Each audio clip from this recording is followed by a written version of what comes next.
Hey, what's up, Edgar? Hey, man, what's your thoughts on Brian testing positive for PEDs the day before the fight and the day of the fight? I don't know, man. Against Devin Haney.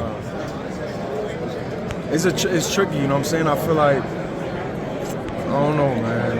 I don't know if he's taking it, he's trolling right now, so the way he's going about it is like, it's either he don't give a fuck or he actually didn't test positive, you know what I'm saying? I feel like they really got to look into it. Like I said before, if they doing, I test for Vada, you know what I'm saying? And I know like 2-3 days after the fight, they'll come right to you and let you know like if you did your thing or you tested negative, you know what I'm saying? So, I don't know.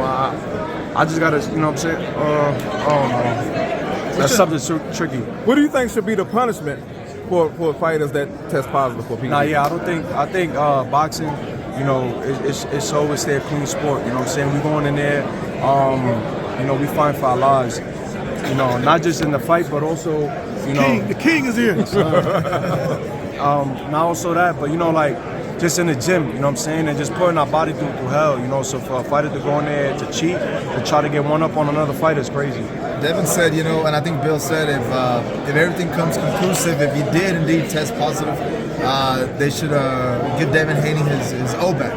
Yeah, you know, for sure. What do you think about that? Yeah, 1000%. You know, I feel like, you know, if you do come overweight, 3 pounds, and then now you tested positive, you know what I'm saying, for PEDs and stuff.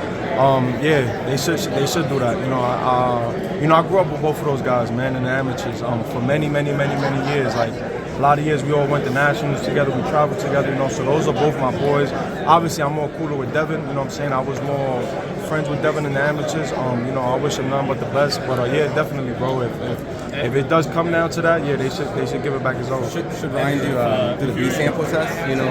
Yeah, hell yeah. Ryan's crazy, bro. I'm not gonna lie. That kid is crazy, man, and I like it. You know what I'm saying? It's good for the sport. You know, he psyched the whole world out. He psyched me out. I thought he was gonna lose, you know, and he did. You know, he did what he had to do. You know what I'm saying? So shout out to him. Indeed, But you should take that B sample, like when you do VADA, right? Oh yeah, definitely. And kind of what's the protocol? Like I know you said you enrolled in VADA, so what do they essentially make you do prior and after, just to prevent any type of mistake? I mean, when I was, you know, VADA with me, they was checking me every week. You know, they was popping up at my house every week.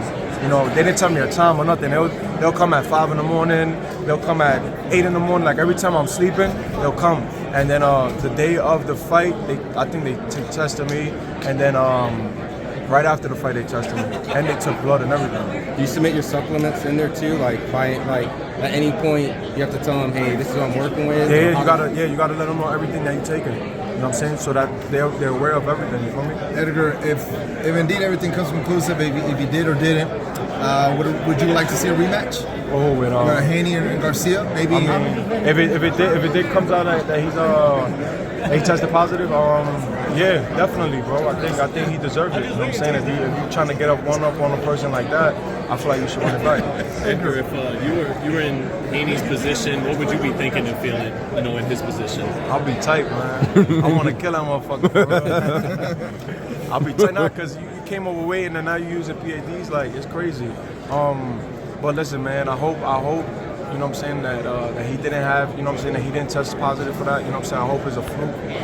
Because at the end of the day, those are both my boys, you know what I'm saying? And we grew up in the amateurs, they made millions, you know, and they're doing it for the sport. Do you feel like you've ever shared the ring with someone on some shit? You know, sparring or fighting or anything? I feel like in the amateurs when I fought out, because I used to fight overseas and stuff, and it was this Russian kid, he was just like, I don't know, it was just weird. You know what I'm saying? And you know, amateurs, they don't touch you or nothing, you know? So you can take as much steroids as you want, and you can go in the ring as an amateur and fuck anybody up and do whatever you want, you know what I'm saying? Edgar, have you been told anything that you are on a possible short list for winning this fight in the fall? Yeah, 1000% we're gonna make it happen. Like I said, you know. You believe that will be the next fight? Yeah, for sure. That's why I'm here. You know, I want to be here if it wasn't like that. You know what I'm saying? I don't, you know me. I don't really pop up at fights like that, but you know, this is important. You know, this is an important weekend for me. You know, to support the Mexicans, but also, you know, for my, you know, Canelo and you know, so we can make the fight happen in September. Who are you the biggest Canelo fan on Saturday? Yeah, got to, man. So we can make that fight happen. Listen, that fight's gonna be the biggest fight of this year. You know, people don't understand, right? That I got a crazy backing. Like my fan base is crazy. I got the whole Puerto Rico supporting me. I'm a superstar already, so you know he knows it. I know it. That you know this is the biggest fight that could be for 2024. Who do you have winning this fight, and how do you think it's gonna play out? I want Canelo to win. I think if Canelo lands on his chin early, he's going out. I don't think you know Munguia has the chin for Canelo, but I do know that you know Canelo Munguia's coming to fight. He's coming, you know, he's coming like a storm, you know. So Canelo just got to be on his P's and Q's, and if Canelo is not on his P's and Q's and you know alert of a lot of things, he's gonna be in for a long night. I know you saw the press conference yesterday between Oscar and him, and it felt like there was a lot of fuel that had a lot of fuel between them. Yeah. Do you believe maybe possibly that you know, Oscar probably got in Canelo's head and the stuff that was said? Because I mean, it was a fired up Canelo. Nah, yeah, for sure. I wouldn't say he got in his head, but De La Hoya, man, that dude's crazy, bro. I want to see him too, cause he was talking shit about me too, but What do you think? But I forgot he was talking something about my last fight. Was it my last fight or right before my last fight? But I think he's just trolling too, man. Like he shouldn't have never did that. You know what I'm saying? Especially on a day like that, or like yesterday, it was crazy. Yo, speaking of Haney Garcia, it seemed like there was maybe like some words exchanged with Tank at the fight or something like that, or he said something maybe about your dad. What was that about? Tank. He said you're breasting, no? Oh yeah, we was in no. It was crazy. We was in Starlers. We was in the club. You know what I'm saying? And Pops was trying to show him love in the club. We was in Starlers in the club. Pops was trying to show him love, and he came out a little aggressive. I feel like because he didn't know too much people was going. It was so crowded in the club. It was so crazy packed, and like he like brushed Pops off. You know what I'm saying? And we grew up with Tank too in the amateurs. So when I seen it, that's when I got crazy, and then he got crazy. We started going back and forth, but he capping, and he left the club too and started going on Twitter and Twitter for him. Now, also, seen recently you had some words from David Morrell. I want to talk about that. Well, all right. Well, let's talk this one because you made I feel like you made Latin waves. You was just on stage with I believe DJ Camilo.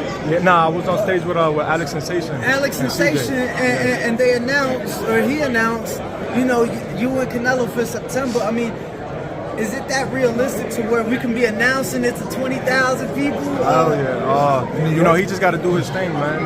Canelo got to do his thing this weekend, and we definitely gonna make it happen. You know, it's gonna be the biggest fight of 2024. I keep telling everybody that people don't understand like the magnitude of that fight. You know what I'm saying? Like you got two countries that's going against each other. You know, you got Puerto Rico that's a fine country, you got Mexico that's a fine country.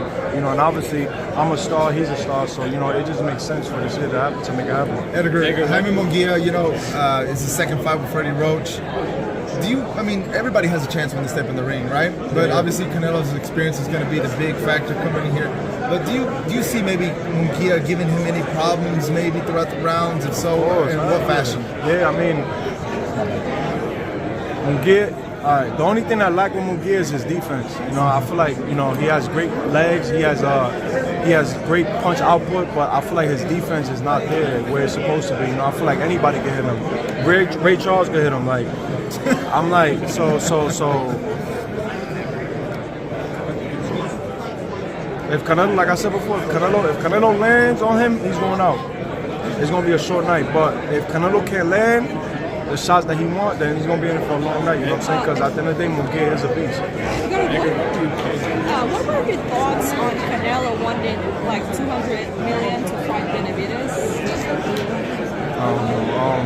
I think there's a lot of like, I don't know that situation. I want to say, because people were saying that he's ducking him. I don't think that dude's ducking nobody. He fought Triple G when Triple G was supposedly the monster on 160 division or 168 division. I don't think he ducks nobody. I think he's a warrior. You know what I'm saying? I just feel like there was a lot of how can I say? There was just a lot of like friction between both of them. And you know how you know Benavidez, you know, comes off on Canelo, and Canelo's at the point where he's the king of the division, right? He's the money man, so he knows any fighter that he fights, he knows he's gonna change their lives regardless. So if you're making $500,000, $1 million a fight, you fight him, you're making probably $10 million plus. You know what I'm saying? So I feel like Canelo just wants fighters to respect him at this point. He's like, motherfucker, like, I'm changing your life, bro. So you gotta respect me. Yo, Edgar, obviously you being with Natural and Eddie Hearn, we seeing them do great things with Riyadh season and His Excellency Turki Al-Sheikh. We saw you at the press conference. Is it possible for you in the near future to be on one of those Riyadh season cards, whether it be here or overseas? Yeah, for sure, man. I'm open. You know what I'm saying? I'm open to everything, man. And especially with them, you know, I know he's watching me and he likes me as a fighter. You know, he likes. I know he loves the heavyweights. You know what I'm saying? But I know, you know, I spoke to him briefly through Instagram and stuff, and you know, we spoke, and you know, he was talking about, you know, trying to bring me out there as well. So that's something in the works too as well. You know, like out there, doing it out there is dope. You know what I'm saying? Especially there's a lot of money out there too to be made. Now, obviously we spoke on the Canelo fight. Should it happen in September, would you go straight into that fight, or would you take a fight in between? Nah, we're going straight into that fight. Definitely. Like, if we can make it happen in September, I'm going straight into camp, you know, and ready, because that's going to be a big fight, you know what I'm saying? And at the end of the day, too, it's about legacy, bro, you know, and there's never been a Puerto Rican male, you know, my sister did it, but as far as, you know, how it is, bro, like, the males, it makes a larger impact, you know what I'm saying, in boxing, so I feel like if